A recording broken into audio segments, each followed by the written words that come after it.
ଅକ୍ଷୟ ତୃତୀୟା ଦିନ ଘରକୁ କ'ଣ ଆଣିଲେ ଧନ ବୃଦ୍ଧି ହୋଇଥାଏ? ଅକ୍ଷୟ ତୃତୀୟା ଆସୁଛି ଚଳିତ ବର୍ଷ 10 ମେ ମାସ ଶୁକ୍ରବାର ଦିନ ଅକ୍ଷୟ ତୃତୀୟା ପଡ଼ୁଅଛି। ଅକ୍ଷୟ ଯାହାର କେବେ କ୍ଷୟ ହୋଇନଥାଏ ତାହାକୁ ଅକ୍ଷୟ ତୃତୀୟା ବୋଲି କୁହାଯାଏ। କୁହାଯାଏ କି ଧନତେରସ ପରି ବହୁତ ମହତ୍ତ୍ୱ ରହିଛି ଅକ୍ଷୟ ତୃତୀୟାରେ। ଯେଉଁ ପ୍ରକାର ଆମେ ଧନତେରସ ଦିନ କିଣାକିଣି କରିଥାଉ ସେହିପରି ଆମେ ଅକ୍ଷୟ ତୃତୀୟା ଦିନ ମଧ୍ୟ କିଣାକିଣି କରିଥାନ୍ତି। ଅକ୍ଷୟ ତୃତୀୟା ଦିନ ଯଦି ଆମେ କିଛି କିଣୁଛନ୍ତି ତେବେ ଆମକୁ ଅକ୍ଷୟ ପୁଣ୍ୟଫଳ ପ୍ରାପ୍ତ ହୋଇଥାଏ, ଅର୍ଥାତ୍ ଯାହାର କେବେ କ୍ଷୟ ହୋଇନଥାଏ, ସବୁବେଳେ ଅକ୍ଷୟ ଘରର ଭଣ୍ଡାର ଭରି ରହିଥାଏ। ଭବିଷ୍ୟ ପୁରାଣ ଅନୁସାରେ ଅକ୍ଷୟ ତୃତୀୟା ଦିନ ସତ୍ୟ ଓ ତ୍ରେତୟା ଯୁଗର ଆରମ୍ଭ ହୋଇଥିଲା। ଏହି ଦିନଠାରୁ ଭଗବାନ ଗଣେଶ ମହାଭାରତ ଲେଖା ଆରମ୍ଭ କରିଥିଲେ। ଭଗବାନଙ୍କ 24 ଅବତାର ମଧ୍ୟରୁ ନର ନାରାୟଣ, ମାଛ, ପରଶୁରାମ ଆଦି ଅବତାର ନେଇଥିଲେ ସେହିଦିନ। ଭଗବାନ ଶ୍ରୀକୃଷ୍ଣ ବି ଅକ୍ଷୟ ତୃତୀୟା ବିଷୟରେ ଯୁଧିଷ୍ଠିରଙ୍କୁ କହିଥିଲେ କି ଏହି ଅକ୍ଷୟ ତୃତୀୟା ଦିନ କରିଥିବା ଜିନିଷ କେବେ କ୍ଷୟ ଯାଏ ନାହିଁ। ଏହି ମାସ ମେ 10 ତାରିଖ ଦିନ ଶୁକ୍ରବାର ଅକ୍ଷୟ ତୃତୀୟା ପଡ଼ୁଛି। ଆଜିର ଏହି ଭିଡ଼ିଓରେ ଆମେ ଆପଣଙ୍କୁ ଏମିତି କିଛି ଜିନିଷ କହିବୁ ଯାହାକୁ ଅକ୍ଷୟ ତୃତୀୟା ଦିନ ଘରକୁ ଆଣିଲେ ଧନ ବୃଦ୍ଧି ହୋଇଥାଏ। ତେବେ ଚାଲନ୍ତୁ ଜାଣିବା ସେଇଗୁଡ଼ିକ କ'ଣ। ନମ୍ବର 1, ଅକ୍ଷୟ ତୃତୀୟା ଦିନ ଆପଣ ନିଶ୍ଚୟ ଧଣିଆ କିଣି ଆଣନ୍ତୁ। ଏହି ଧଣିଆକୁ ମାତା ଲକ୍ଷ୍ମୀଙ୍କ ପାଖରେ ରଖି ପୂଜା କରି ଆପଣ ଧନ ରଖୁଥିବା ଜାଗାରେ ରଖନ୍ତୁ। ଦେଖିବେ ଆପଣଙ୍କର ଧନ ବୃଦ୍ଧି ହେବ। ନମ୍ବର 2, କଉଡ଼ି ଆପଣ ଅକ୍ଷୟ ତୃତୀୟା ଦିନ ଘରକୁ କଉଡ଼ି କିଣି ଆଣନ୍ତୁ। କଉଡ଼ି ମାତା ଲକ୍ଷ୍ମୀଙ୍କୁ ବହୁତ ପସନ୍ଦ, ସେଥିପାଇଁ ଆପଣ ଘରକୁ କଉଡ଼ି ସେହିଦିନ କିଣି ଆଣି ମାତା ଲକ୍ଷ୍ମୀଙ୍କ ପାଖରେ ପୂଜା କଲେ ଆପଣଙ୍କ ଭାଗ୍ୟରେ 2 ଗୁଣା ପରିବର୍ତ୍ତନ ହୋଇଥାଏ। ନମ୍ବର 3, ମୟୂର ପଙ୍ଖ ଅକ୍ଷୟ ତୃତୀୟା ଦିନ ଅବଶ୍ୟ ଆଣନ୍ତୁ। ନମ୍ବର 4, ଲବଙ୍ଗ ଅକ୍ଷୟ ତୃତୀୟା ଦିନ ଘରକୁ ଲବଙ୍ଗ କିଣିକି ଆଣନ୍ତୁ। ନମ୍ବର 5, ଘରକୁ ଅକ୍ଷୟ ତୃତୀୟା ଦିନ କଇଁଛ ଆଣନ୍ତୁ।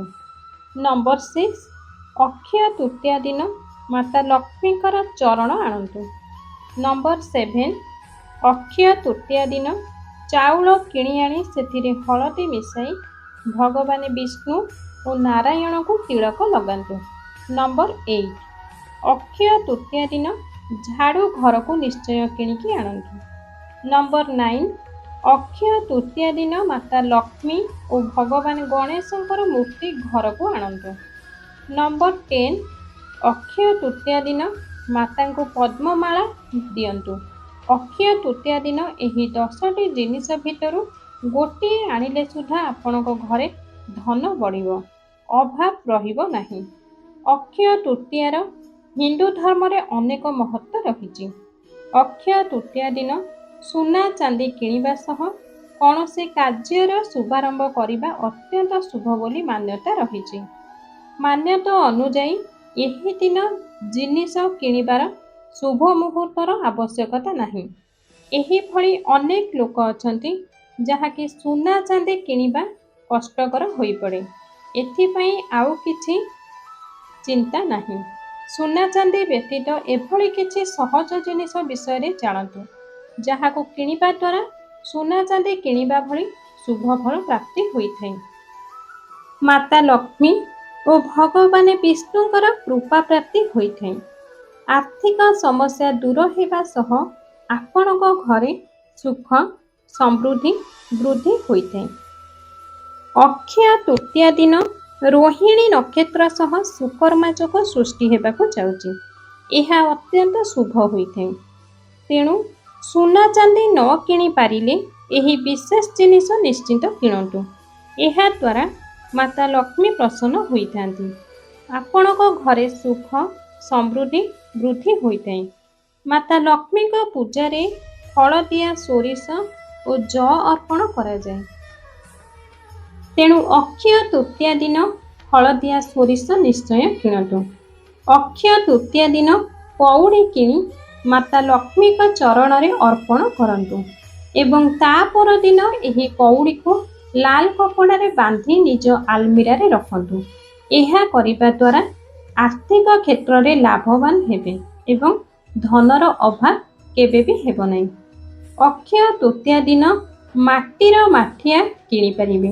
ଏହା ଦ୍ୱାରା ମାତା ଲକ୍ଷ୍ମୀ ଖୁବ୍ ଶୀଘ୍ର ପ୍ରସନ୍ନ ହୋଇଥାନ୍ତି। ଘରେ ସୁଖ ସମୃଦ୍ଧି ବୃଦ୍ଧି ହୋଇଥାଏ। ଅକ୍ଷୟ ତୃତୀୟା ଦିନ ଭଗବାନ ବିଷ୍ଣୁ ଓ ଲକ୍ଷ୍ମୀଙ୍କର ପୂଜାର୍ଚ୍ଚନା କରାଯାଏ। ଏହି ଦିନ ଦକ୍ଷିଣାବର୍ତ୍ତୀ ଶଙ୍ଖ ଭଗବାନ ବିଷ୍ଣୁଙ୍କ ଚରଣରେ ଅର୍ପଣ କରନ୍ତୁ। ଏହା ଦ୍ୱାରା ମାତା ଲକ୍ଷ୍ମୀ ଓ ଭଗବାନ ବିଷ୍ଣୁଙ୍କର ବିଶେଷ କୃପା ପ୍ରାପ୍ତି ହୋଇଥାଏ। ଘରେ ସୁଖ ସମୃଦ୍ଧି ହୋଇଥାଏ। ଘରେ ଶ୍ରୀଯନ୍ତ୍ର ରଖିବା ବିଶେଷ ଶୁଭଙ୍କର। ଶ୍ରୀଯନ୍ତ୍ର କିଣିବା ପାଇଁ ଅକ୍ଷୟ ତୃତୀୟା ଦିନ ଖୁବ୍ ଶୁଭ। ତେଣୁ ଏହି ଦିନ ଶ୍ରୀଯନ୍ତ୍ର କିଣି ଘରେ ପୂଜାର୍ଚ୍ଚନା କରନ୍ତୁ। ଏହା ଦ୍ୱାରା ଘରେ ସର୍ବଦା ମାତା ଲକ୍ଷ୍ମୀ ଓ ଭଗବାନ ବିଷ୍ଣୁଙ୍କର ବାସ ହୋଇଥାଏ ଏବଂ ଶୁଭ ଫଳ ପ୍ରାପ୍ତ ହୋଇଥାଏ। ଅକ୍ଷୟ ତୃତୀୟା ଦିନ ଗୋଟିଏ ଜିନିଷ ଖାଇନେବେ, ଦେଖିବେ ପୁରା ବର୍ଷ ସାରା ପଇସା ଜମିକି ଆସିବ। ସେହି ଜିନିଷଟି କ'ଣ ଆମେ ଏହି ଭିଡ଼ିଓରେ ଆପଣମାନଙ୍କୁ କହିବୁ। ସେଥିପାଇଁ ଭିଡ଼ିଓଟିକୁ ଶେଷ ପର୍ଯ୍ୟନ୍ତ ନିଶ୍ଚୟ ଦେଖନ୍ତୁ। ଅକ୍ଷୟ ତୃତୀୟା ଦିନ ଆପଣ ଯେଉଁ ଦାନ ପୂର୍ଣ୍ଣ କରିବେ ତାହା ଆପଣଙ୍କୁ ଅକ୍ଷୟ ପୁଣ୍ୟ ଫଳ ପ୍ରଦାନ କରିବ। ଅକ୍ଷୟ ତୃତୀୟା ଦିନ ଦାନ ପୂର୍ଣ୍ଣ କରିବାର ଅଛି। ନୂଆ ବସ୍ତ୍ର ମଧ୍ୟ ସେହି ଦିନ ଆପଣ କିଣିପାରିବେ। ଯେଉଁ ବି କାର୍ଯ୍ୟ କରିବେ ତାହା ଆପଣଙ୍କୁ ଅକ୍ଷୟ ପୁଣ୍ୟ ଫଳ ହେବ। ଅକ୍ଷୟ ତୃତୀୟା ଦିନ ହିଁ ବୃନ୍ଦାବନରେ ବାଙ୍କ ବିହାରୀଙ୍କର ଚରଣ ଦର୍ଶନ ହୋଇଥାଏ। ଏହି ଦିନ ଭଗବାନ ବିଷ୍ଣୁଙ୍କର ପରଶୁରାମ ଅବତାର ହୋଇଥିଲା। ଏହି ଦିନ ଦ୍ୱାପର ଯୁଗର ପ୍ରାରମ୍ଭ ବା ଗଣନା କରାଯାଇଥିଲା। ଅକ୍ଷୟ ତୃତୀୟା ଦିନ ହିଁ ଭଗବାନ ବଦ୍ରିନାଥଙ୍କର କବାଟ ମଧ୍ୟ ଖୋଲିଥାଏ। ଅକ୍ଷୟ ତୃତୀୟା ଦିନ ଆପଣ ନୂଆ ଘରର ଭୂମି ପୂଜା ମଧ୍ୟ କରିପାରିବେ। ନୂଆ ଘରର ନିର୍ମାଣ କାର୍ଯ୍ୟ କରିପାରିବେ। ନୂଆ ଘରେ ଆପଣମାନେ ପ୍ରବେଶ ମଧ୍ୟ କରିପାରିବେ। ସୁନା ଜିନିଷ ଯଦି କିଣିବାକୁ ଚାହୁଁଥିବେ ତାକୁ ମଧ୍ୟ କିଣିପାରିବେ। ନୂଆ ଗାଡ଼ି କିଣିବାକୁ ଚାହୁଁଥିଲେ ତାହା ମଧ୍ୟ କିଣିପାରିବେ। ଯଦି ଏହି ଦିନ କାହାର ବିବାହ କାର୍ଯ୍ୟ ହୁଏ ତାହା ବହୁତ ଶୁଭ ବୋଲି ମନାଯାଏ। ତାଙ୍କର ବନ୍ଧନ ପୁରା ଅଟୁଟ ହୋଇ ରହିଥାଏ, କେବେ ମଧ୍ୟ ଟୁଟେ ନାହିଁ। ଅକ୍ଷୟ ତୃତୀୟା ଦିନ ଦାନ ପୁଣ୍ୟକୁ ସବୁଠାରୁ ଅଧିକ ମାନ୍ୟତା ଦିଆଯାଇଛି। ସେହି ଦିନ ଆପଣ ଅନ୍ନଦାନ କରିପାରିବେ, ଜଳଦାନ ମଧ୍ୟ କରିପାରିବେ, ବସ୍ତ୍ର ଦାନ କରିପାରିବେ, ନଚେତ୍ ମୁଦ୍ରା ଦାନ ମଧ୍ୟ କରିପାରିବେ। ଏହି ଦିନ ଯେଉଁ ମଣିଷ କନ୍ୟାଦାନ କରେ ତାଙ୍କୁ ସମସ୍ତ ପ୍ରକାରର ପୁଣ୍ୟ ଫଳ ମିଳିଥାଏ। ଅକ୍ଷୟ ତୃତୀୟା ଦିନ ସକାଳୁ ଉଠି ସ୍ନାନ କରି ମୁଖ୍ୟ ଦ୍ୱାର ସାମ୍ନାରେ ଜଳ ଛିଞ୍ଚି ତା ଉପରେ ଗୋଟିଏ ନଡ଼ିଆକୁ ନାଲି କପଡ଼ାରେ ବାନ୍ଧି କଳସ ବସାନ୍ତୁ। ଘରେ ସେହି ଦିନ ଝୋଟି ଚିତା ପକାଇବେ। ଲକ୍ଷ୍ମୀ ନାରାୟଣଙ୍କୁ ପୂଜା କରିବେ। ସେହି ଦିନ ଭଗବାନଙ୍କୁ ପୂଜା କଲାବେଳେ ଅକ୍ଷୟ ତୃତୀୟା ଦିନ ଛତୁ ଭୋଗ ଲଗାଇବେ, ଚିନି ମିଶାଇ। ତାପରେ ସେହି ପ୍ରସାଦକୁ ଘର ସାରା ସବୁ ବ୍ୟକ୍ତି ସେବନ କରିବେ।